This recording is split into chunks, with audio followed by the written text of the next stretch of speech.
Sir आज कार्यालय का उद्घाटन है और कार्यालय के उद्घाटन के दरमियान प्रेस वार्ता के दरमियान क्या कहना चाहते हैं सर? हम कार्यालय के आज उद्घाटन हुआ और लगभग यहाँ हजारों की संख्या में यहाँ जो सा ये कार्यकर्ता लोग इकट्ठा हुए और यहाँ पर हम लोग आज से हम लोग चुनाव का आगाज कर दिए हैं और हम लोग जीत के आगाज कर दिए हैं और हमारा जो भी माने कार्यकर्ता है 37 पंचायत के हर टोला मोहल्ला में जाके जनता वोट के अनुरोध करेंगे। गरखा विधानसभा एक आरक्षित सीट है और यहाँ से आपका सीधा लड़ाई दो मंत्री से है, दो पूर्व मंत्री से है। कैसे लड़ाई आप देखते हैं? यहाँ कोई लड़ाई हुई नहीं है, यहाँ जौन स्वराज एक तरफा जीत रही है। किस एजेंडा को लेकर आप जा रहे हैं क्षेत्र में, आपको लोग सपोर्ट कर रहे हैं? एजेंडा के यहाँ देख रहे हैं कि सबसे ज़्यादा चल रहा है बाहरी विधि चल रहा है। एक आदमी जो है कि भ्रष्टाचार से जकड़े हुए हैं। मतलब यहाँ आप देख रहे हैं कि जो वर्तमान के जो विधायक हैं लगभग 300 गुना उनका आय संपत्ति बढ़ जाता है।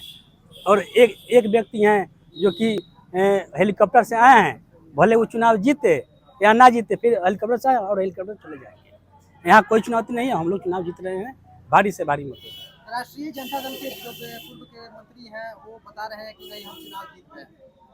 वो तो माने राष्ट्रीय जनता दल के जो मंत्री हैं तो गरखा विधानसभा क्षेत्र की जनता तो बता रही है ना, आप जाके पूछ लीजिए, देख लीजिए और सोशल मीडिया पर तो चलिए रहा है। सर जनसुराज के द्वारा आपको यहाँ उम्मीदवार के रूप में उतारा गया है। अगर यहाँ की जनता आपको सपोर्ट करती है और आपके साथ जीत की ताज पहनाती है तो आपकी सबसे पहली प्राथमिकता कौन सा कार्य होगा? बहुत सारे कार्य हैं यहाँ पर, कार्य कमी नहीं है, यहाँ कोई काम ही नहीं हुआ है। बहुत सारे काम, कोई काम नहीं हुआ है यहाँ पर, कोई काम नहीं किए, केवल अपना विकास किए हैं। अध्यक्ष से ले लीजिए।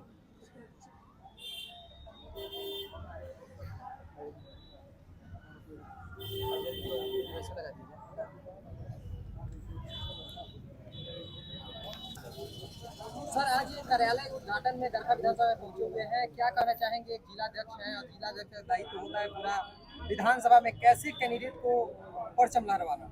सबसे पहले तो आपके चैनल के सभी व्यूअर्स को सारण जिला जनसुराज के तरफ से बहुत बहुत धन्यवाद। मैं बच्चा प्रसाद राय, सारण जिला जनसुराज का जिला अध्यक्ष। जहाँ तक गरखा विधानसभा का सवाल है तो निश्चित रूप से आपके सवाल का जवाब मैं देना चाहता हूँ कि आप दो मंत्री, दोनों पूर्व हैं। अब पूर्व हैं तो पूर्वे रहेंगे। अब जनता, गरखा की जनता अपने भाई को देखेगी, अपने बेटा को देखेगी, अपने परिवार को देखेगी, किसी बाहरी को नहीं देखेगी। जो लैंड किया है, जो लूट किया है, गरखा की जनता इस बार जवाब देने के लिए, बदलाव के लिए तैयार है और जनसुराज बिहार में बदलाव का रास्ता निकाला है और यह धुरी रहेगा, यह केंद्र बिंदु रहेगा। गरखा हम केंद्र बिंदु रखेंगे कि यहीं से बदलाव का शुरुआत होगा और उसमें हमारा मनोहर राम जी जो यहाँ घर घर के परिवार के बेटे के समान घूम रहे हैं, हम 3 वर्षों से लगातार घूम रहे हैं और उसी कड़ी में गरखा की जनता से, गरखा के लोगों से मेरा अपील है कि आपका बेटा, आपके बीच का बेटा, आपके परिवार का बेटा आपके पास आया है। पहली बार मौका मिला है, पहली बार कोई आपसे सुलभ, सस्ते से, सुविधा से आपको अगर कहीं मिलना है तो मनोहर राम जी से अलावा दूसरा कोई विकल्प नहीं है। पूर्व को खोजते रह जाइएगा, वर्तमान को खोजते रह जाइएगा, जगह नहीं है। अगर गरखा को जिंदा रखना है, गरखा को स्वाभिमान के दृष्टि से देखना है तो मनोहर राम का चुनाव चिन्ह स्कूल का बस्ता है, जनसुराज का चुनाव चिन्ह स्कूल का बस्ता है। इस पर मोहर लगाइए, इसको बटन दबाइए और भारी मतों से विजयी बनाइए। सर आपके प्रतिद्वंदी लोग बता रहे हैं कि हम चुनाव जीत गए। अरे भाई, प्रतिद्वंदी तो है, ये है, जीत तो गईबे किया है। गठबंधन करके टिकट लेके चला आया। जनता का गठबंधन जनसुराज ने किया है, जनता के साथ गठबंधन जनसुराज का हुआ है।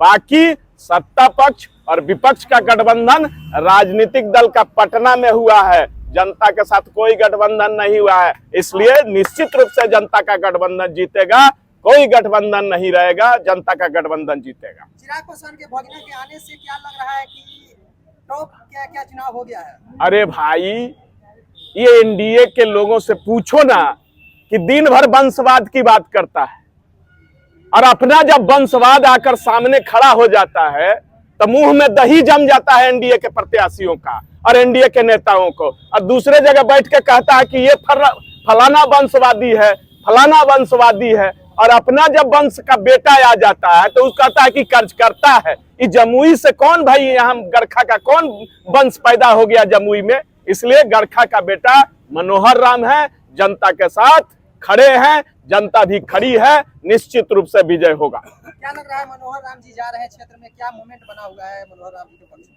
आप 3 साल से देख रहे हैं, आपको तो रेगुलर हम कवरेज करते हुए देखते हैं मनोहर राम जी के, आप हमसे बेहतर जानते हैं। मैं जहां तक जानता हूं कि मैं 3 वर्षों से मनोहर राम को घर घर दरवाजे दरवाजे देखता हूं, तो ये बेवफा तो नहीं होगी जनता जो अपने बेटे को अपने दरवाजे से बाहर खेदेगी। निश्चित रूप से मनोहर राम का विजय श्री निश्चित होकर रहेगी।